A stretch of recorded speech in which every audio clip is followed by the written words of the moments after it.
Now, 1917 is a movie which is being lauded as a staggering achievement by Sam Mendes. Now, some people may be questioning whether it is based on a true story or not, and it is based loosely on a true story. So, plot-wise, 1917 follows two fictional British lance corporals tasked with stopping a battalion of some 1,600 men from walking into a German ambush. That's basically it. It's two fellas crossing enemy lines to get a message to one of their brothers. Now, one of the men, Blake, has a personal stake in the mission, his older brother, and a lieutenant portrayed by Game of Thrones, Richard Madden, is among the soldiers slated to fall victim to the German trap. Now, it continues, right? If you fail, General warns it will be a massacre. While Blake and his brother in arms, Schofield, are imaginary, Mendes grounded his war story in truth. So there is some truth behind this war story. Now, this is set, obviously, in World War I. And out of the last few years, there have been a total of 4 World War I movies.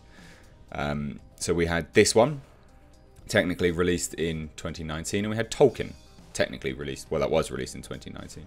Now, the year before that, we had 2 movies and then 1 very minor movie. But out of the last 2 years, there's basically been 4 World War I movies. Yes, there's been lots of World War II movies, but World War I movies are not films which particularly we see too much of, to be honest. And it's one of those ones which, you know, should be told, I believe. Absolutely. Now, Mendes, like I said, grounded his story in truth, from the stark realities of trench warfare to the conflict's effect on civilians and the state of war in spring 1917. Now, there's some truth behind this, but it was essentially told by his grandfather, and he's kind of he's elaborated a little bit more and kind of, you know, stretched the truth a little bit. But this is the harsh reality of trench life and World War I life. So, obviously, is 1917 based on a true story? In short, yes, it is, although there is obviously an artistic license surrounding the main plot. So then when we come to Twitter, and we see people like this saying, I'm not upset that there weren't many women in the movie 1917. I effing get that there were not very many women in trenches. The question is, why does that story keep getting told? Now, like I've just said, there's only been 4 movies in the last 2 years. And this is not a story that has been told before, because it's literally a story from Sam Mendes' grandfather or father. So when this person, Sophia Benoit, comes on Twitter to say this and then continues with, if you think there weren't fascinating women's only or female femme-dominated spaces in this world with their own stories to be told, you are delusional. Folks, I'm not even upset or mad or whatever that 1917 got made. I'm sure it's great. That's outside the question at hand, which is, where are the stories about not white men's lives and why are they still not getting made? I know the answers. I want more people to ask the questions. Now, this is absolutely fascinating. So who is Sophia Benoit? Well, she's a screenwriter. Someone complaining that non-white stories are not getting made, and a screenwriter, is laughable. Sophia, write some, please. She writes for GQ magazine, and she's basically a professional shitposter. That's all she is. She's a professional shitposter. So she literally rose to fame primarily through her Twitter, just by being a shitposter. The 26-year-old writer and comedian became known for her Twitter presence, where she has blended humour and political outrage. I mean, with the greatest of respect, all I see here is a lack of respect for World War I and the people that lost their lives for you, Sophia Benoit, to stand there in front of a mirror pouting, taking photos of yourself. Now, it's laughable because, again, this is a person, you know, when we're saying this, you know, it's like, why does that story keep getting told? What story are you referring to, Sophia? This story's only been told once, because it's from Sam Mendes' grandfather. And like I say, 2019 World War I movies, there has been a total of 2. Tolkien, 1917. We go to 2018. They Shall Not Grow Old. Sajin Singh Rangroot.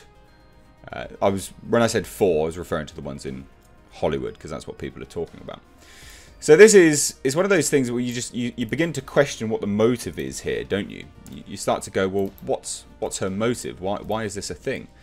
And the comments from people it's just insane. Like, it genuinely is. You know, we've got people like this great comment. Great comment. Let me just see if I can find it. Again, fantastic comment. It was basically saying that there were so many stories being told time and time again, literally the same story. What story was it? And this is what reminded me here. Little Women. That movie's been told, that story's been told 6 times in movie format, and there's been TV shows. But we don't see anyone crying that that's been made. In fact, we see people crying that a film and a story that's been made into a film for 6 times now is not being given Oscar buzz. We're not complaining that it's been made 6 times. We just see people complaining that it's not being given Oscar buzz. Now, I don't have a specific stake in World War I or World War II, but I do think there's a certain amount of respect which must be given to these people and these stories. There's a time and a place for it. Now, World War II stories have been done to death. They really have. I don't think that we should then put a stop on World War II stories, not by any stretch of the imagination, because I think that's ridiculous. But I do, however, think that, if anyone was to complain about any story being, told time and time again, it would probably be, or at least more reasonably stated, the Churchill story. That story has been done an awful lot. Now, I'm not complaining about it, and I'm not saying we should stop telling them, because I think that the tragic incidents in our lives, such as this, and the people that sacrificed everything, literally everything, for our freedom, should be told. These stories should be told. And World War I stories should be told a little bit more, because World War II seems to be glamorized in Hollywood. A lot of stories, and I don't mean glamorized, but a lot of stories are coming out about World War II. There's very few stories about World War I. And the trenches were just horrific. Absolutely horrific. So when you get Sophia Benoit, the professional shitposter, coming on Twitter and just saying, well, why is it not being made? Especially questioning, and it says it all. It absolutely says it all when we start to bring, race into it, white men's lives. There were Sikh soldiers in 1917. Have you even seen it? There were Sikh soldiers in 1917, Sophia. What is this statement? I'm baffled. Absolutely baffled. And it really is, like, it's one of those things, just the comments from these people, just lauding her, giving her a good pat on the back for her absolute shitposting. But then we do have some, really good comments here. Seek help urgently. The likes of Stephanie Gangi. I can't believe the replies by men in this thread. Point spectacularly, purposefully missed. Here we are. No, I don't think you've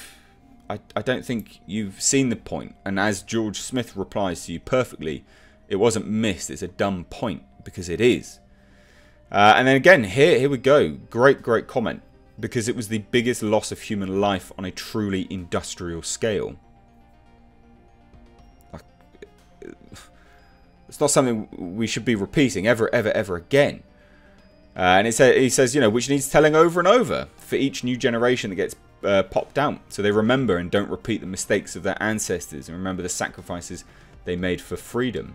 And I would say absolutely. And then laughably, we get some good comments. I don't even know who this is, but good comment here. Isn't there a movie called Bombshell out this week? And we've just had Charlie's Angels. Also, the lead for an entire new Star Wars trilogy was female. We're also getting Black Widow, the first female-led Marvel movie. Birds of Prey 2, Little Women, Hustlers. I could go on. The list can just go on and on and on and on and on. But no, Sophia Benoit, the professional shitposter. Sophia Benoit, the professional shitposter, and that's all she is. She is genuinely a professional shitposter. This comment, this was the one I wanted to find. This is fantastic. This is epic. You are acting like last year we didn't get Alita, Captain Marvel, Miss Bala, Little Women, Bombshell, Maleficent 2, Us, Terminator, Dora, Cruel, The Hustle, The Kitchen, 5 Feet Apart, What Men Want, Charlie's Angels, Happy Death Day 2, Ready or Not, Frozen 2, Harriet, Midsommar, Fighting With My Family, Official Secrets, Judy, Anna, Booksmart, Black and Blue, Late Night, The Farewell, Poms, Always Be My Maybe, Where'd You Go, Bernadette, The Aftermath, Britney Runs a Marathon, Portrait of a Lady on Fire, and many more. I mean, but we're complaining that there's been one movie about World War II. There's been, well, World War I, sorry. There's been 2 movies about World War I last year. And there's been all of these. And we're complaining about that. It's tragic. Like, it's absolute tragic state of the world. But don't worry about it. I presume you're not 26 anymore, Sophia. No, you'll be 26 still. Because this was written last year. 26-year-old. I suggest you go back to school. I suggest you take a good, long, hard look at yourself in the mirror without pouting and without taking a photo of yourself.